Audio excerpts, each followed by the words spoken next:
اللہ اکبر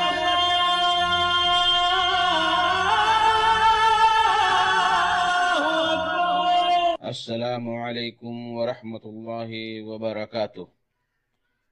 الحمد للہ رب العالمین والصلاة والسلام علی اشرف الانبیاء والمرسلین نبینا محمد وعلی آلہ وصحبہ اجمعین ومن تبعہم بإحسان الی یوم الدین، اما بعد۔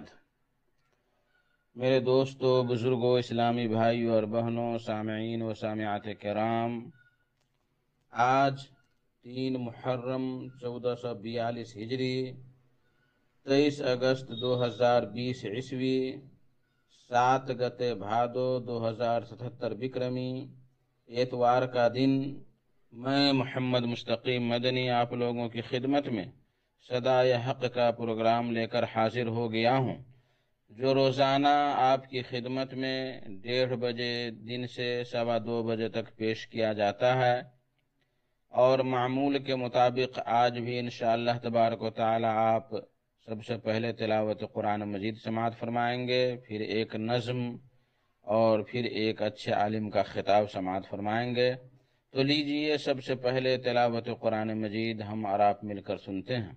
بسم الله الرحمن الرحيم. يا بني إسرائيل اذكروا نعمتي التي أنعمت عليكم وأوفوا بعهدي أوف بعهدكم وإياي فارهبون وآمنوا بما أنزلت مصدقا لما معكم ولا تكونوا أول كافر به ولا تشتروا بآياتي ثمنا قليلا وإياي فاتقون ولا تلبسوا الحق بالباطل وتكتموا الحق وأنتم تعلمون وأقيموا الصلاة وآتوا الزكاة واركعوا مع الراكعين أتأمرون الناس بالبر وتنسون أنفسكم وأنتم تتلون الكتاب أفلا تعقلون واستعينوا بالصبر والصلاة وإنها لكبيرة إلا على الخاشعين الذين يظنون أنهم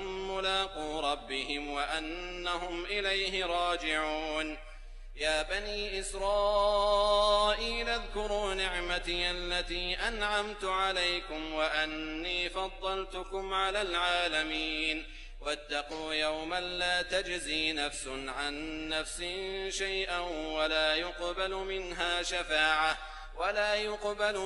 شفاعة ولا يؤخذ منها عدل ولا هم ينصرون وإذ نجيناكم من آل فرعون يسومونكم سوء العذاب يذبحون أبناءكم ويستحيون نساءكم وفي ذلكم بلاء من ربكم عظيم وإذ فرقنا بكم البحر فأنجيناكم وأغرقنا آل فرعون وأنتم تنظرون اللہ اکبر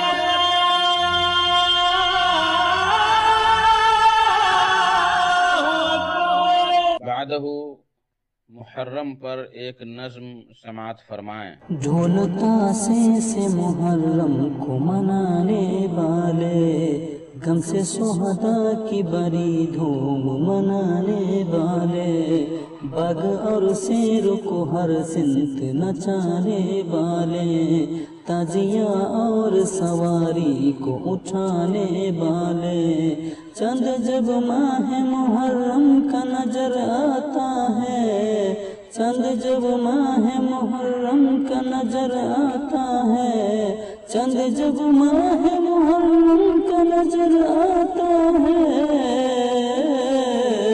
کیا تیری جسم میں شیطان اتر آتا ہے، کیا تیری جسم میں شیطان اتر آتا ہے، غم جنہیں ہوتا ہے وہ ڈھول بجاتا ہے کہیں، دوسروں کی طرح تہوار مناتا ہے کہیں، وہ خرافات کا بازار لگاتا ہے کہیں، ڈھول باجے سے بھی میت کو اٹھاتا ہے کہیں، کیا شریعت میں تمہارے اس غم کہتے ہیں، کیا شریعت میں تمہارے اس غم کہتے ہیں، غم یہی ہے تو خوشی اور کسے کہتے ہیں، ڈھول تاشے سے محرم کو منانے والے، چند جب ماہ محرم کا نظر آتا ہے، کیا تیری جسم میں شیطان اتر آتا ہے، تازیہ داری کو تیمور نے ایجاد کیا، لایا ایران سے اور ہند میں آباد کیا، غم منانے کا عجب ڈھنگ یہ ارشاد کیا، روح اسلام کو تیمور نے برباد کیا، فیل تیمور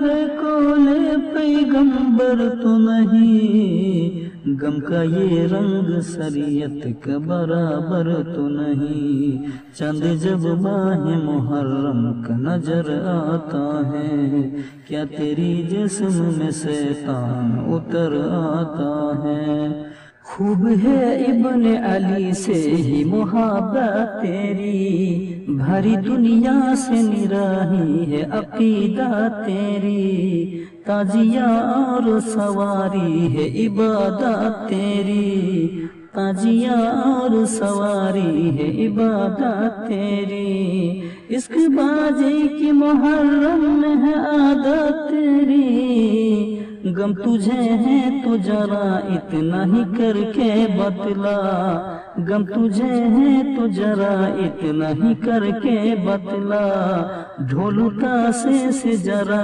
باپ کی میت کو اٹھا، ڈھول تاشے سے ذرا باپ کی میت کو اٹھا، ڈھول تاشے سے محرم کو منانے والے، چند جب ماہ محرم کا نظر آتا ہے، چند جب ماہ محرم کا نظر آتا ہے، چند جب ماہ محرم کا نظر آتا ہے، کیا تیری جسم میں شیطان اتر آتا ہے، کیا تیری جسم میں شیطان اتر آتا ہے، اللہ اکبر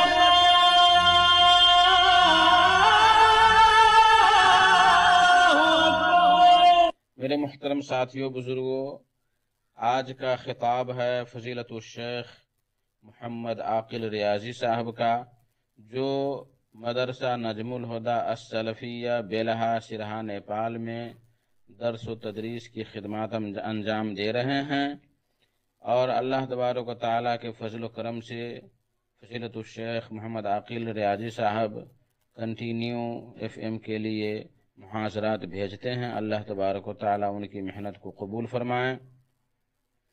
میرے ساتھیوں، دوستوں، بزرگوں، انشاءاللہ تبارک و تعالیٰ میری طبیعت بحال ہو جانے پر آئندہ سنیچر کو لائیو پروگرام انشاءاللہ دیا جائے گا۔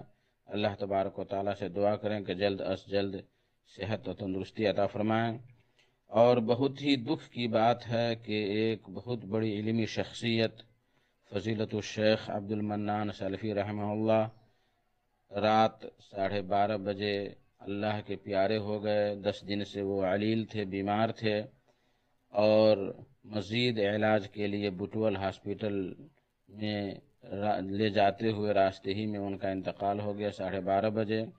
عبد المنان سلفی صاحب رحمہ اللہ یہ مدرسہ جامعہ سراج العلوم جھنڈا نگر میں زمانہ سے تدریسی خدمات اور صحافتی اور السراج ماہانہ کے ایڈیٹر تھے، بہت بڑی علمی شخصیت تھے، بہت بے باک خطیب تھے۔ اللہ تبارک و تعالی ان پر رحمت نازل فرمائے، ان کی مغفرت فرمائے، ان کے لواحقین کو صبر جمیل عطا فرمائے۔ میری طبیعت کی ناسازگی کو انہوں نے جب سنا تھا تو 15 اگست کو انہوں نے ایک چٹھی میرے پاس بھیجا کہ آپ کی طبیعت کیسی ہے، تو میں نے جواب دیا کہ الحمدللہ میری طبیعت پہلے سے زیادہ بہتر ہے، لیکن دیکھیے اللہ تبارک و تعالیٰ کو کیا منظور تھا۔ اللہ سے دعا کریں کہ اللہ تعالیٰ ہمارے علماء کرام پر رحم فرمائیں، اور جو لوگ گزر گئے ہیں ان کی مغفرت فرمائیں، اور جو لوگ زندہ ہیں ان کی حفاظت فرمائیں، آمین۔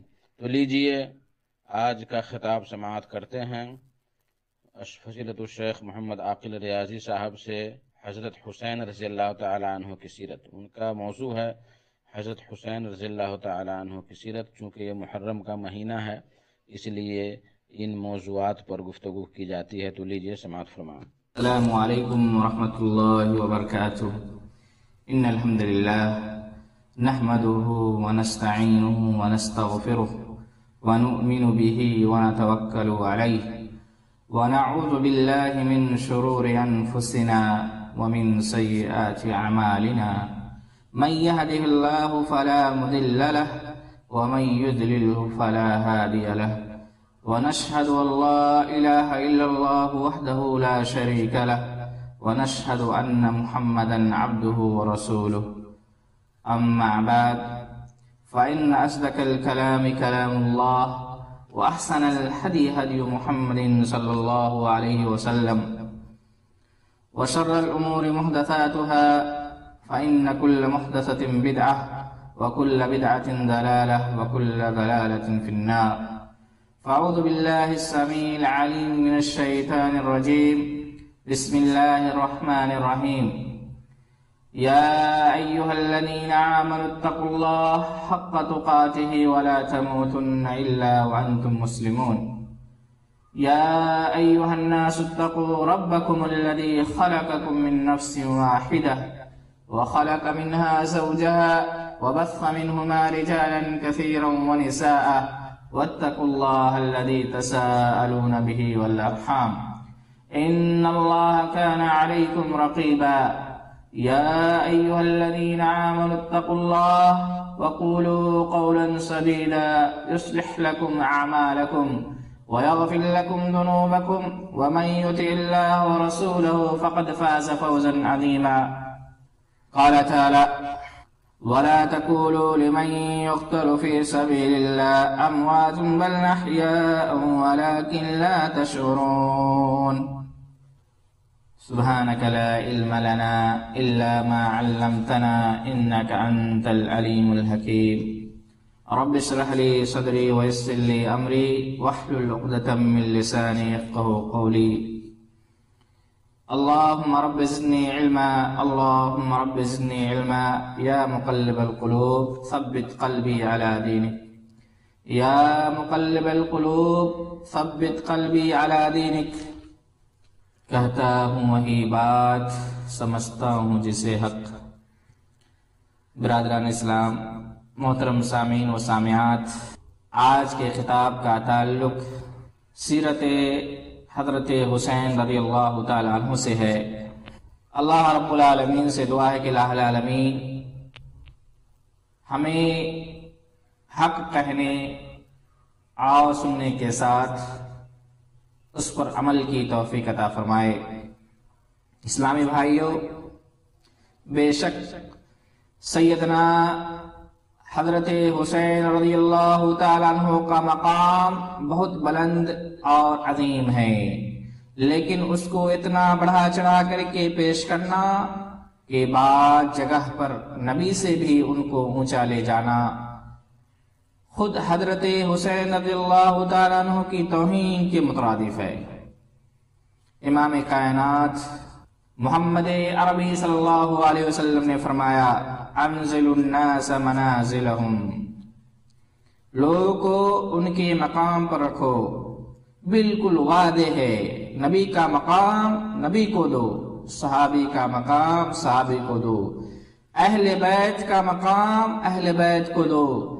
نہ نبی کو اتنا بڑھاؤ کہ خدا کے برابر کر دکھاؤ، نہ صحابہ و اہل بیت کو اتنا بڑھاؤ کہ ان کے مقام کے سامنے نبوت بھی ہیچ دکھائی دے۔ اسلامی بھائیوں، آج کل کے نوجوان نسل جو سائنس، ٹیکنالوجی اور دنیاوی علوم کے دلدادہ ہیں، اس میں اپنے کمالات دکھا رہے ہیں اور دینی علوم سے بیگانہ ہیں، اپنی اسلامی تاریخ سے نابلد ہیں۔ انہیں اس حقیقت کا احساس ہی نہیں ہوتا اسلامی تعلیمات نے کیسے کیسے نادر اور بہادر انسان پیدا کیے ہیں۔ جنہوں نے صرف اللہ کے بھروسے پر اپنے بے سر و سامان ارادوں سے تاریخ کے دھارے بدل ڈالے۔ آئیے مختصر طور پر حضرت حسین رضی اللہ تعالیٰ عنہ کی سیرت کو جانتے ہیں۔ محترم سامعین و سامعات، سیدنا حسین رضی اللہ تعالیٰ عنہ بتاریخ 5 شعبان المعظم سن 4 ہجری بروز شنبہ رات میں سیدہ فاطمہ الزہرا رضی اللہ تعالیٰ عنہ، جو نبی کریم صلی اللہ علیہ وسلم کی سب سے چھوٹی لاڈلی لخت جگر کے بطن مبارک سے پیدا ہوئے، آپ کی ولادت کی اطلاع جب سرور کونین محمد عربی صلی اللہ علیہ وسلم کو دی گئی تو حضور صلی اللہ علیہ وسلم نے خوشی و مسرت کا اظہار فرمایا اور خبر سنتے ہی لاڈلی بیٹی کے گھر تشریف لے گئے۔ اسماء بنت امیس رضی اللہ تعالی عنہا نے کپڑے میں لپیٹ کر ان کو نبی صلی اللہ علیہ وسلم کی خدمت میں پیش کیا۔ بکمال محبت و شفقت ان کو اپنی آغوش میں لے لیا، آذان کہی، برکت کے لیے اپنی زبان مبارک ان کے منہ میں ڈال لی، پھر کھجور چبا کر دی اور 7ویں دن نام حسین رکھا۔ اسلامی بھائیوں بہنوں، سیدنا حضرت حسین رضی اللہ تعالی عنہ بہت خوبصورت تھے، شکل و صورت میں اپنے محترم نانا جان محمد عربی صلی اللہ علیہ وسلم سے مشابہت رکھتے تھے۔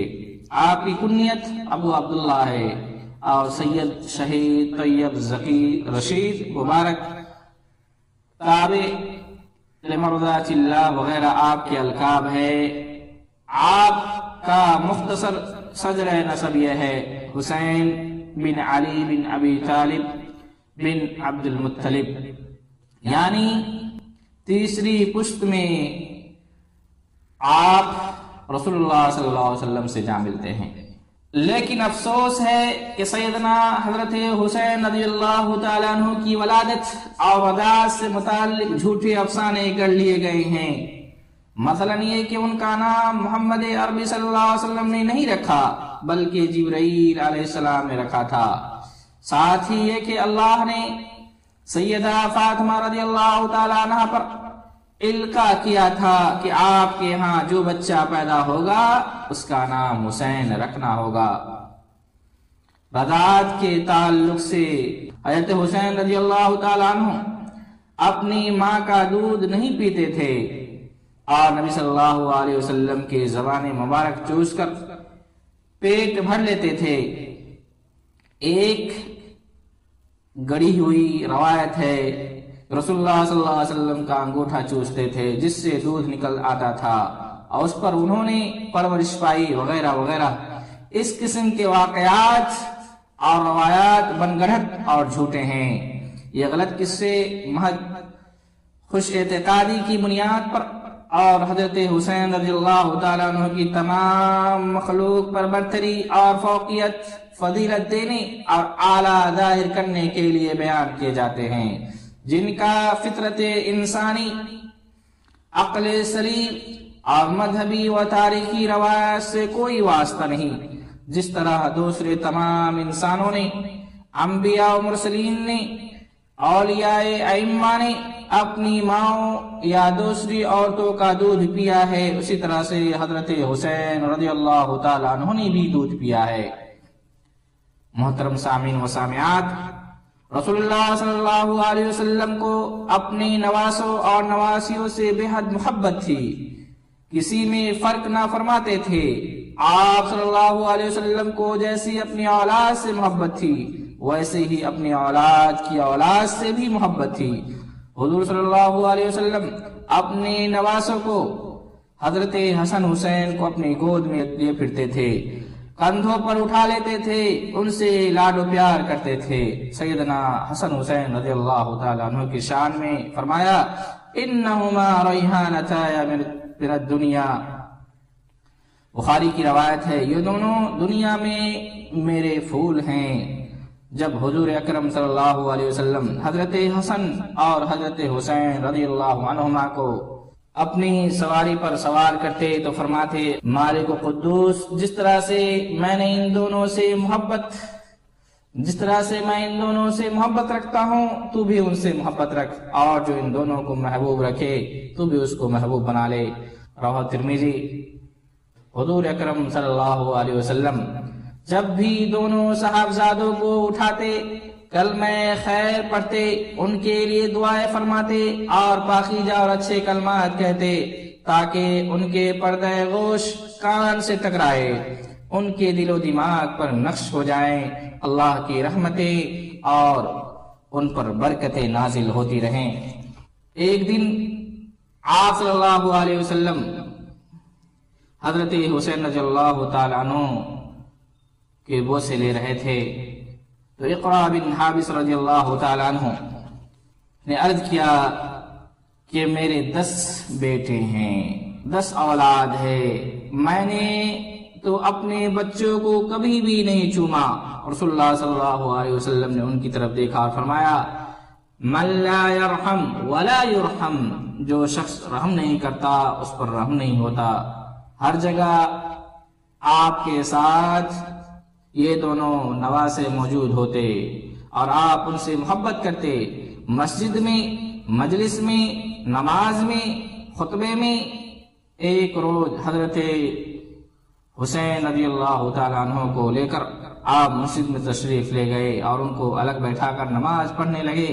جب آپ سجدے میں گئے تو حضرت حسین رضی اللہ تعالیٰ عنہ اپنی جگہ سے اٹھے اور نانا جان کی پیٹھ پر سوار ہو گئے۔ آپ صلی اللہ علیہ وسلم نے اس وقت تک سر نہ اٹھایا جب تک کہ وہ پیٹھ پر سے نہ اتر گئے۔ اسلامی بھائیوں بہنوں، سیدنا حسن اور حسین کو رسول اللہ صلی اللہ علیہ وسلم سے تربیت پانے اور تعلیم حاصل کرنے کا زیادہ موقع نہیں ملا، اور وہ ابھی کم سن ہی تھے کہ اپنے نانا جان اور اپنی والدہ سیدہ فاطمہ رضی اللہ تعالی عنہ کے سائے شفقت سے محروم ہو گئے۔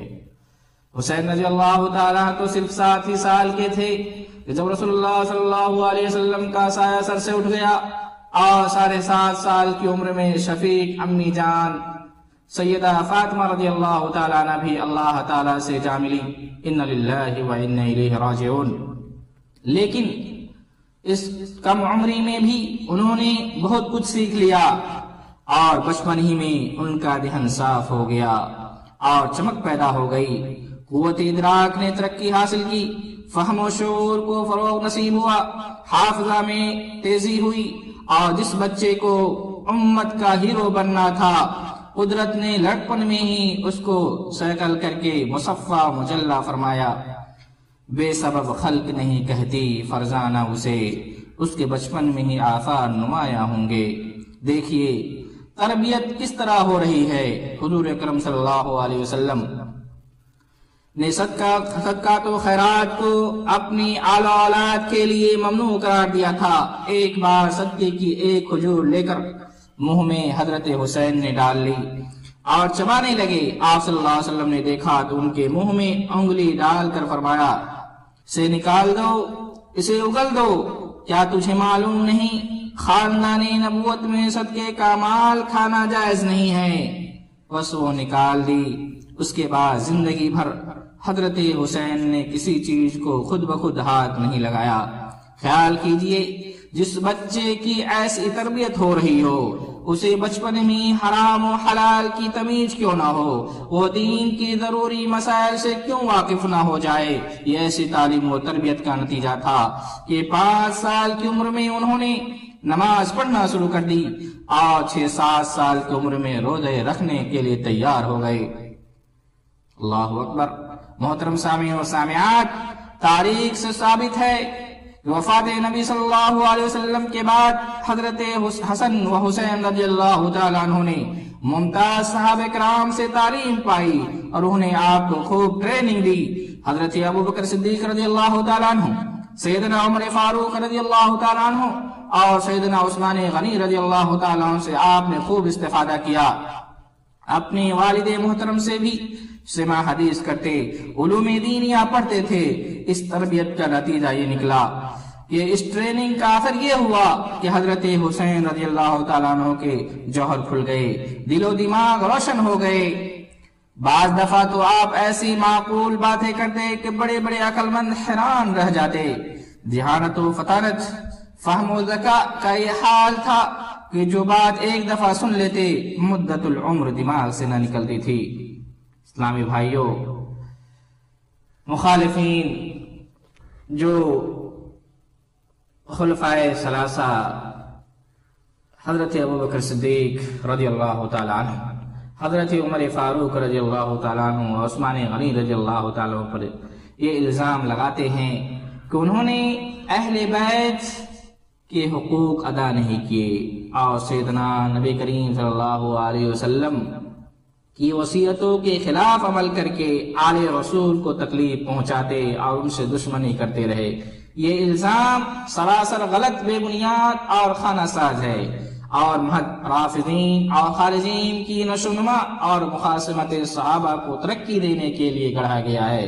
نبی کریم صلی اللہ علیہ وسلم کے فرمان، ان معشر الانبیاء لا نرث ولا نورث ما ترکنا فهو صدقہ، سنن نسائی کی روایت ہے۔ جو پیغمبروں کا گروہ، یعنی ہم کوئی وراثت وغیرہ نہیں چھوڑتے، ہمارا جو ترکہ، جو بھی چیز چھوڑ کر جاتے ہیں وہ صدقہ و خیرات کے لیے ہوتا ہے۔ اس ارشاد کے تحت، اس بیان کے تحت حضرت ابوبکر صدیق رضی اللہ تعالیٰ عنہ، عمر فاروق، حضرت عثمان غنی رضی اللہ تعالیٰ عنہ نے سیدنا علی رضی اللہ تعالیٰ عنہ و فاطمہ رضی اللہ تعالیٰ عنہ کا حق ملکیت تسلیم نہیں کیا، مگر پھر بھی سیدنا علی رضی اللہ تعالیٰ عنہ مدت تک اس جاگیر سے فائدہ اٹھاتے رہے۔ تاریخ کے اوراق الٹنے سے معلوم ہو جائے گا کہ اصحاب ثلاثہ نے ان کو سب کچھ دیا، ان کی ضرورت اور احتیاج سے کہیں بڑھ کر دیا، اپنے عزیزوں کو پیچھے ہٹا کر پیغمبروں کے عزیزوں کا زیادہ خیال رکھا۔ محترم سامعین و سامعات، اب آئیے کچھ حضرت حسین رضی اللہ تعالیٰ عنہ کے فضائل و مناقب کا تذکرہ کرتے ہیں، کچھ جھلکیاں آپ کو سناتے ہیں۔ در حقیقت یہی وہ باب ہے جو حسین بن علی رضی اللہ تعالیٰ عنہ کی زندگی کی روح ہے۔ جب تک یہ معلوم نہ ہو کہ آپ کا اخلاق و تہذیب، علم و دانش، فہم و ذکا، شجاعت و بصارت، صبر و قناعت، حلم و رفق، عفو و کرم، جود و سخا کیا عادات و خصائل رکھتے تھے، ان کا تفقہ فی الدین کیسا تھا، ان کی عبادت و ریاضت کیسی تھی جس کی بدولت انہیں عظمت نصیب ہوئی، بلند مقام پر پہنچے۔ اس میں کوئی شک نہیں کہ حضرت حسین رضی اللہ تعالیٰ عنہ ایک جلیل القدر صحابی تھے۔ آپ کی فضیلت کے لیے ہی کافی ہے کہ آپ صلی اللہ علیہ وسلم کے سب سے پیاری صاحبزادی حضرت فاطمہ رضی اللہ تعالیٰ عنہ کے لخت جگر تھے۔ عطا بن یسار رحمہ اللہ کہتے ہیں، ایک صحابی نے مجھے خبر دی، رسول اللہ صلی اللہ علیہ وسلم نے حضرت حسن اور حضرت حسین رضی اللہ تعالیٰ عنہ کو اپنے سینے سے لگایا، فرمایا اللہم انی احبہما فاحبہما، رواه احمد، صحیح الالبانی رحمہ اللہ۔ اے اللہ، میں ان سے محبت کرتا ہوں، لہذا تو بھی ان سے محبت کر۔ آپ صلی اللہ علیہ وسلم نے انہیں دنیا کے دو پھول قرار دیے، اس لیے ہم کہہ سکتے ہیں کہ حضرت حسن حسین سمنستان رسالت کے وہ عطر بیز اور خوشنما پھول ہیں جو اپنی حیثیت اور شان میں یگانہ شان کے حامل ہیں۔ ایک صحیح حدیث میں حضرت جابر رضی اللہ تعالیٰ عنہ سے مروی ہے کہ آپ صلی اللہ علیہ وسلم نے فرمایا من شرہ ان ينظر الى رجل من اہل الجنہ فلینظر الى الحسین، جو کسی جنتی کو دیکھنا چاہتا ہو وہ حسین رضی اللہ تعالیٰ عنہ کو دیکھ لے۔ حضرت حذیفہ بن یمان رضی اللہ تعالیٰ عنہ سے مروی ہے کہ ہم نے رسول اللہ صلی اللہ علیہ وسلم سے ایک روز بہت سے بہت مسرور دیکھا، بہت خوش دیکھا۔ سبب پوچھا تو آپ نے فرمایا اتانی جبریل فبشرنی ان حسنا وحسینا سیدا شباب اہل الجنہ وابوہما افضل منہما، رواه الترمذی، صححہ الالبانی رحمہ اللہ۔ حضرت جبرائیل ابھی میرے پاس آئے تھے اور مجھے بشارت دی ہے کہ بے شک حسن حسین نوجوانان جنت کے سردار ہے، اور ان کا باپ، ان کے والد علی بن ابی طالب ان سے افضل ہیں رضی اللہ عنہ۔ ایک مرتبہ حضرت حسن حسین رضی اللہ تعالیٰ عنہ آپ کے کندھے پر تھے اور دونوں کو پیار کر رہے تھے۔ ایک شخص نے پوچھا اے اللہ کے رسول، کیا آپ کو ان سے محبت ہے؟ آپ نے فرمایا من احبہما فقد احبنی ومن ابغضہما فقد ابغضنی۔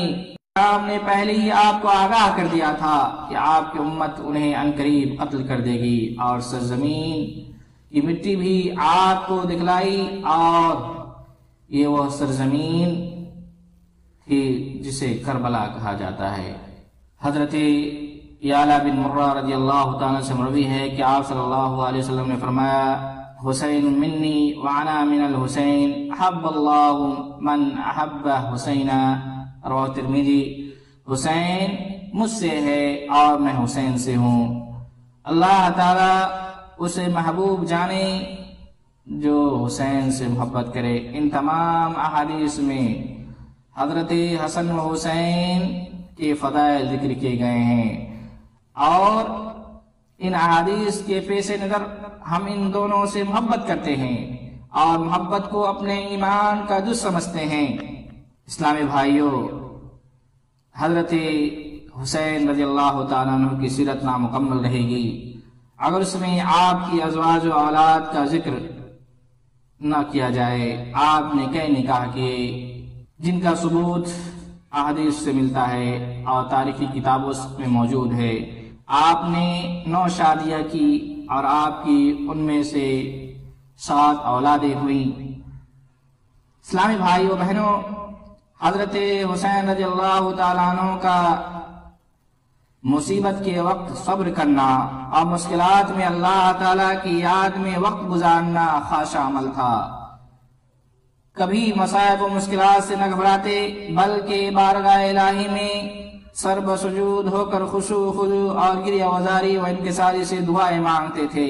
قناعت کا یہ حال تھا، جو کچھ ملتا اسی پر گزر بسر کر لیتے اور اس سے زیادہ کی خواہش نہ کرتے۔ بعض اوقات روکھی روٹی چبا لیتے۔ ایسی حالتوں میں اکثر یہ آیت پڑھا کرتے تھے فَاذْكُرُونِي أَذْكُرُكُمْ وَاشْكُرُوا لِي وَلَا تَكْفُرُونَ۔ اللہ آپ کے اخلاق و آداب کا کیا کہنا، آپ باعظمت خطاب آپ صلی اللہ علیہ وسلم کو جس اخلاق سے نوازا کیا وَإِنَّكَ لَعَلَىٰ خُلُقٍ عَظِيمٍ، پانے والے عظیم نبی کے نواسے حضرت حسین رضی اللہ تعالیٰ عنہ تھے۔ اس لیے خلق میں بھی رسول اللہ صلی اللہ علیہ وسلم کے اطاعت فرماتے تھے۔ نہ صرف خود بہترین اخلاق کے مالک تھے بلکہ دوسروں کو بھی اعلیٰ اخلاق اختیار کرنے کا درس دیتے تھے۔ آپ بہت مؤدب اور شائستہ طبع تھے، بڑوں کا ادب کرنا فرض سمجھتے تھے، کسی کی بے ادبی کرنا گناہ خیال کرتے تھے۔ آپ بڑی شجاعت و بہادری کے مالک تھے، بڑے بڑے بہادر اور شجاعت مند آپ سے لڑ جاتے تھے، جس جنگ میں آپ شریک ہو جاتے شجاعت کے جوہر دکھاتے۔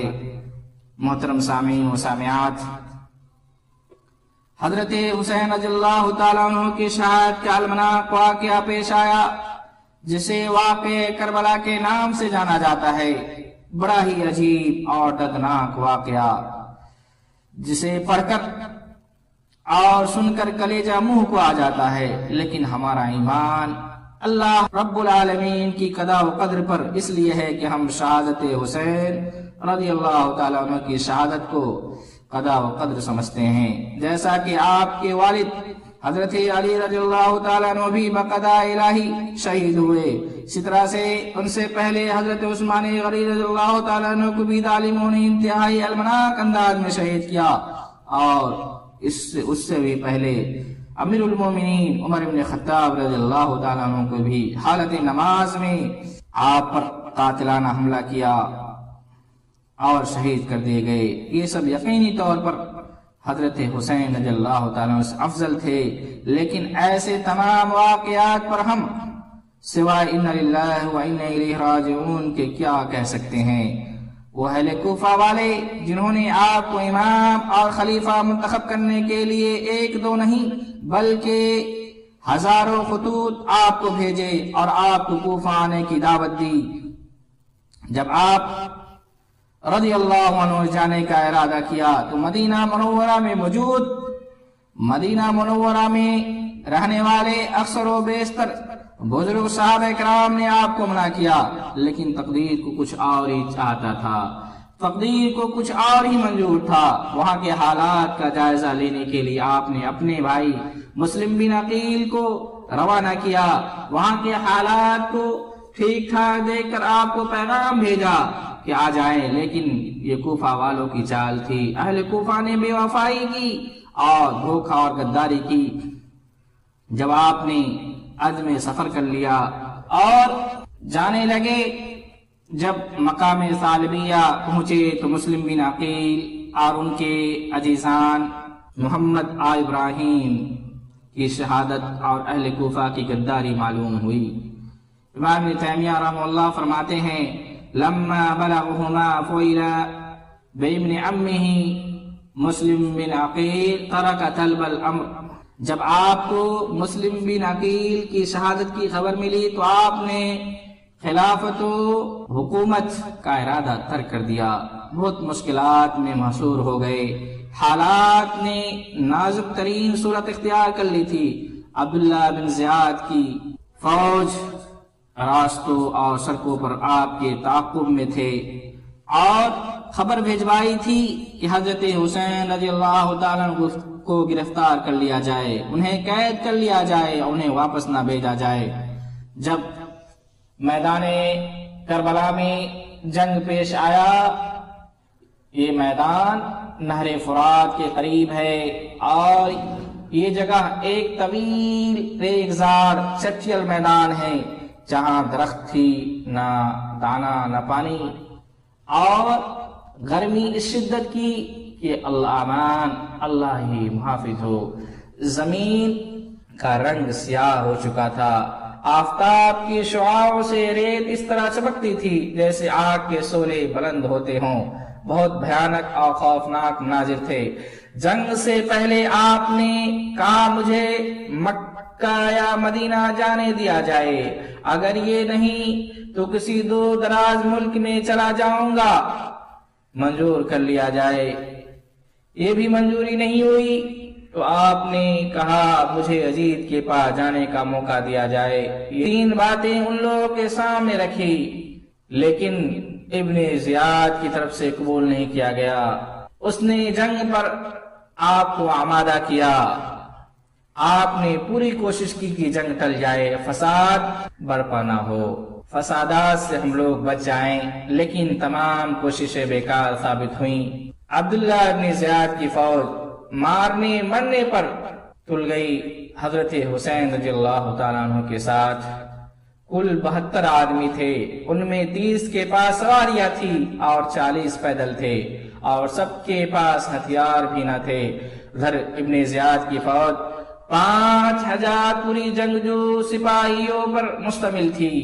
سن 61 ہجری محرم کی 9 تاریخ کو جنگ کا آغاز ہوا، گھمسان کی جنگ ہوئی۔ آخرکار آپ کے تمام ساتھی شہید ہو گئے۔ 10 محرم سن 61 ہجری جمعہ کے دن بڑی جرات کا مظاہرہ کرتے ہوئے، بڑی بہادری کا مظاہرہ کرتے ہوئے حضرت حسین رضی اللہ تعالیٰ عنہ شہید ہو گئے۔ اس وقت آپ کی عمر 57 سال کے قریب تھی۔ شہید کرنے کے بعد آپ کا سر مبارک کاٹ دیا گیا علیہ باللہ۔ اس واقعے کی شہادت سے حضرت یزید کا کوئی تعلق نہیں ہے۔ جب حضرت یزید کو یہ افسوسناک خبر ملی تو آنکھیں اشکبار ہو گئی اور مجمع عام میں فردن فردن سب قاتلین حسین پر لعنت کی۔ اسلامی بھائیوں، قاتلین حسین رضی اللہ تعالیٰ عنہ کا عبرتناک انجام ہوا۔ ان بطش ربک لشدید، بے شک رب کی پکڑ بڑی سخت ہے۔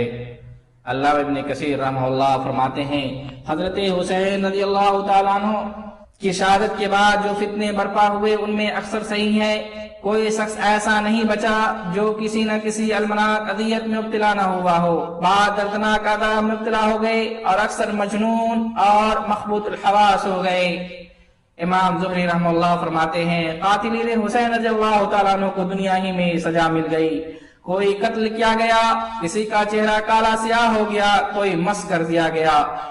یہ وہی حضرات ہے، یہ وہی سیاہ ہیں جو اس سے پہلے حضرت عمر رضی اللہ تعالیٰ عنہ شہید کرنے والے ابو لولو فیروز فارسی شیعہ تھا، حضرت حسین رضی اللہ تعالیٰ عنہ کو شہید کرنے والا عبداللہ بن سبا اور اس کے ساتھی بھی شیعہ تھے، حضرت علی رضی اللہ تعالیٰ عنہ کو شہید کرنے والا ابن ملجم بھی فارسی شیعہ تھا، حضرت حسن رضی اللہ تعالیٰ عنہ کو داڑھی مبارک سے پکڑ گھسیٹنے والے بھی شیعہ تھے، حضرت حسین رضی اللہ تعالیٰ کو شہید کرنے والے کوفی بھی شیعہ تھے۔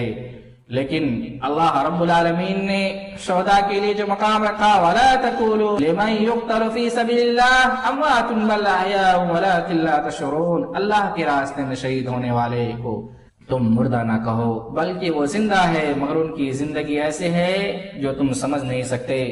الغرض حضرت حسین رضی اللہ تعالیٰ عنہ کی مقدس و منور زندگی اور پاکیزہ و عظیم شہادت سے ہمیں بہت سے بیش قیمت اور نفع بخش اسباق ملتے ہیں۔ افسوس کے ساتھ کہنا پڑتا ہے کہ ہمارے بھائیوں نے آپ کی شہادت عظمیٰ اور یہ مقام و مرتبہ جو آپ کو ملا ان سے اسباق و دروس حاصل کرنے کے بجائے روتے پیٹتے آہ بقا کی مجالس بپا کرنے، تعزیہ و عالم کے جلوس نکالنے اور اپنے ہاتھوں سے اپنے ہی سینوں پر زنجیریں مارنے، خون بہانے کا مقصد زندگی بنا لیا ہے، اور سال میں ایک مرتبہ ایسا کر کے اپنے دل کو مطمئن کرتے ہیں اور سمجھتے ہیں کہ جس مقصد کے لیے آپ نے اپنی اور اپنے ساتھیوں کی قربانی دی تھی وہ پورا ہو چکا ہے۔ یقیناً آپ کے ساتھ مذاق اور کھلا دھوکا ہے۔ شہادت حسین ہمیں سب سے بڑا اور مرکزی سبق توحید باری تعالیٰ کا دیتی ہے کہ حاجت روا مشکل کشا صرف اللہ رب العالمین کی ذات ہے، ایک اللہ ہے، اس کے سوا کوئی نہیں۔ میدان کربلا میں حضرت حسین رضی اللہ تعالیٰ عنہ اور آپ کے ساتھی دشمن کے لشکر میں پھنس گئے تھے، لیکن توحید پر کوئی آنچ نہ آنے دیا۔ آخر میں بار الہ سے دعا ہے کہ العالمین ہم سب کو حضرت حسین رضی اللہ تعالیٰ عنہ کو اپنا آئیڈیل اور نمونہ بنانے کی توفیق عطا فرمائے، اور جب تک ہمیں دنیا میں زندہ رکھے، دین اسلام پر زندہ رکھے، جب ہمارا خاتمہ ہو تو خاتم بالخیر ہو۔ اقول قولی ھذا واستغفر اللہ لی ولکم لسائر اللہ اکبر۔